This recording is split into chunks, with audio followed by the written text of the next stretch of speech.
Ang init. Ano ginagawa mo? Ha? Ano ginagawa mo? Hinihigpitan tong gunting kasi bumagsak. Ayaw nang gumupit. Ganyan na lang ginagawa mo. Ayusin mo yung electric fan ko. Ang init. Hindi umaayos sa ano. Ewan ko ba kung nangyari dito. Alam mo, parang pag Ano sinasabi bang gagawin dyan? hihigpitan lang. Madali lang yan eh. Alam mo naman yung trabaho ko yung gumawa. Hindi nga.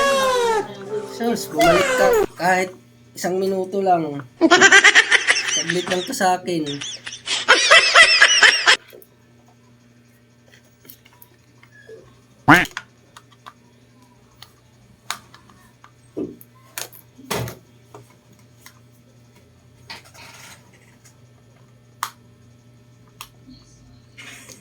Ang hirap naman ito mahigpitan.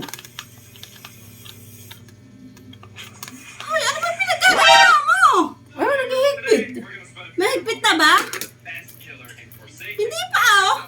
Ay, ano? Hinihigpitan ko yung tornilyo. Eh, hindi naman ganyan. Akala ko manggagawa ka.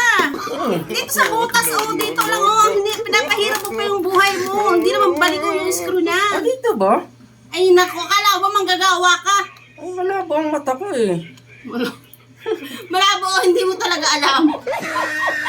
Yan kaya may butas yan. Diretso yung si screw. Wala pala yun.